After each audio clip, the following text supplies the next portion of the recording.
Shalom anak-anakku yang Bapak Nathan kasihi, bagaimana kabarnya?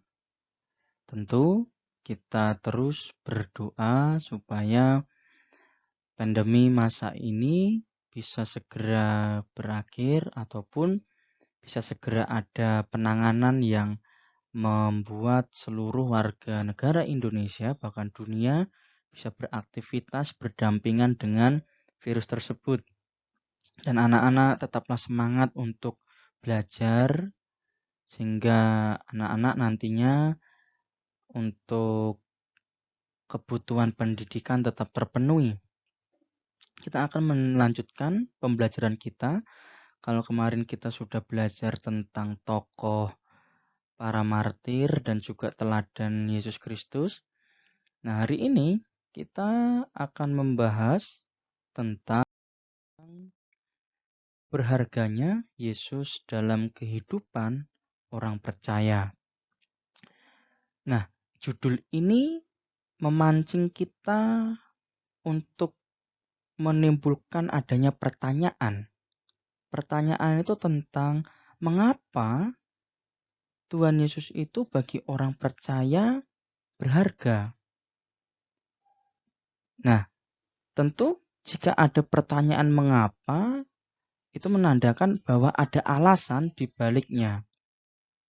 Sehingga ketika kita percaya kepada Tuhan, kita harus punya alasan mengapa kita mau percaya kepada Dia dan menganggap Dia begitu berharga daripada semua yang ada di dunia ini. Berharga berarti sangat mahal dan penting, ya. Berharga itu artinya sangat mahal atau penting. Makanya begini anak-anak, ada istilah orang tua menganggap anak itu sangat berharga. Kenapa? Karena anak itu penting bagi orang tua. Sehingga orang tuamu, orang tua Pak Nathan, rela bekerja, rela bangun pagi, rela banting tulang untuk memperjuangkan kehidupan anak-anak. Itu orang tua menganggap anaknya berharga. Lantas seperti tadi Pak Nathan bertanya, kira-kira mengapa orang percaya menganggap Tuhan Yesus itu berharga di dalam kehidupannya? Mungkin banyak hal yang berharga buatmu. Hal tersebut bisa berupa barang, orang, ataupun prestasi tertentu. Kamu rela berkorban untuk semuanya itu. Contoh, kamu menganggap HP-mu berharga. Ya, karena kamu menganggap HP-mu berharga, maka kamu akan merawat HP-mu, kamu akan bersihkan HP-mu, kamu akan charger HP-mu ketika baterainya habis, kamu juga isi pulsanya atau kuotanya karena kamu menganggap HP-mu berharga. Bahkan ketika HP-mu tersembunyi atau kamu lupa menaruhnya, kamu akan cari itu mati-matian dan kamu khawatir kalau HP-mu sampai hilang. Itu disebut berharga. Jadi HP itu bagimu penting. Gitu ya. Mungkin prestasi juga berharga bagimu. Sehingga kamu mati-matian belajar, mati-matian untuk latihan supaya prestasimu baik. Nah, itu gambaran tentang berharga anak-anak. Dan ketika kita mempunyai sesuatu yang berharga, kita rela berkorban. Kita rela berkorban. Nah, mengorbankan apa? Mengorbankan tenaga, pikiran, mengorbankan uang mungkin. Begitu. Jadi, sesuatu yang berharga itu penting.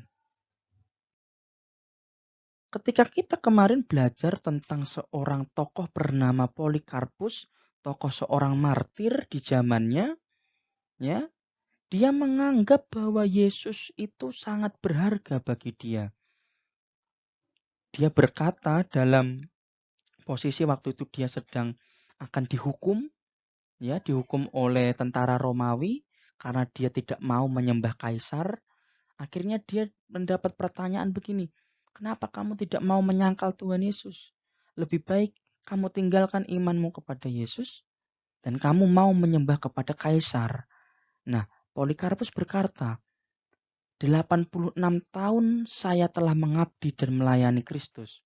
Dia tidak pernah berbuat salah dan menyakitiku. Bagaimana mungkin saya mengkhianati raja yang menyelamatkan saya? Itu adalah alasan dari seorang Polikarpus yang diperhadapkan dalam sebuah hukuman yang hukuman itu berdampak hidup dan mati. Dia lebih memilih mempertahankan rasa kecintaannya kepada Yesus meskipun dia harus kehilangan nyawanya.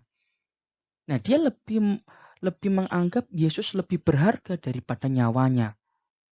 Wow, suatu kesaksian yang luar biasa dari seorang tokoh martir Polikarpus. Nah, ketika kita menganggap Tuhan Yesus berharga, alasannya begini anak-anak. Yesus adalah Tuhan, tetapi dia juga sumber dari kehidupan. Nah, kalau kita ngomong tentang sumber kehidupan, seperti gini, air itu kan sebagai sumber kehidupan manusia juga. Air itu penting, bahkan air dijual. Dan air ada harganya. Kalau kita nggak minum air, kita akan kehausan. Kalau kita mandi tidak pakai air, kita mau mandi pakai apa? Nah, sama. Tuhan Yesus adalah sumber kehidupan kita. Tanpa Yesus, kita akan hidup seperti seolah-olah dalam diri kita itu kosong. Ya, bagi mereka hidup tanpa Yesus, maksudnya bagi para martir, jauh lebih menyedihkan dibandingkan dengan hidup tanpa harta sekalipun, dan mereka menganggap anugerah keselamatan itu sangat mahal harganya, sehingga penderitaan pun tidak dapat mengambilnya dari tangan kita. Jadi para martir beranggapan lebih baik aku menderita di dunia ini bersama Tuhan Yesus karena Yesus mengasihi diriku, ya, dan Tuhan Yesus memberikan anugerah keselamatan kepada setiap orang yang percaya kepada Dia. Yesus mengasihi kita. Tuhan Yesus menganggap manusia berharga di hadapannya. Sehingga karena manusia itu berharga baginya, Tuhan Yesus mau berkorban di atas kayu salib menebus dosa-dosa kita dengan darahnya yang mahal, dengan nyawanya. Dia mempertaruhkan hidupnya untuk kita. Nah, itu bukti cintanya kepada kita, itu buktinya Yesus menganggap kita berharga. Nah, dari beberapa penjelasan yang Pak Nathan berikan tadi, sekarang kalian tuliskan beberapa hal yang menjadikan Yesus sangat berarti bagimu. 2, carilah cerita tentang tokoh-tokoh martir dari internet selain 4 tokoh yang dijelaskan di buku paket. Tulis di kertas, dikumpulkan awal Desember. Lalu Pak Nathan akan menambah sedikit. Kesimpulan kita belajar hari ini, mari kita belajar untuk menjadikan Tuhan Yesus itu sebagai pribadi yang berharga bagi hidup kita. Sehingga kita mau mempertahankan iman kita mengikut Dia apapun yang terjadi. Meskipun kamu hidup susah, tidak punya uang, kamu tidak punya barang-barang mewah, tetapi esensi atau isi kehidupan bukan hanya diisi dengan hal-hal dunia saja. Kamu perlu mengisinya dengan hal-hal yang rohani. Yang kalau kamu percaya kepada Tuhan Yesus, sumbernya adalah Tuhan Yesus. Dengan cara baca Alkitab setiap saat, kamu belajar dan memahami dan melakukan perintah Tuhan yang kamu telah pahami tadi. Oke, begitu penjelasan dari Pak Nathan. Kiranya Tuhan memberkati kita semua. Terima kasih. Amin.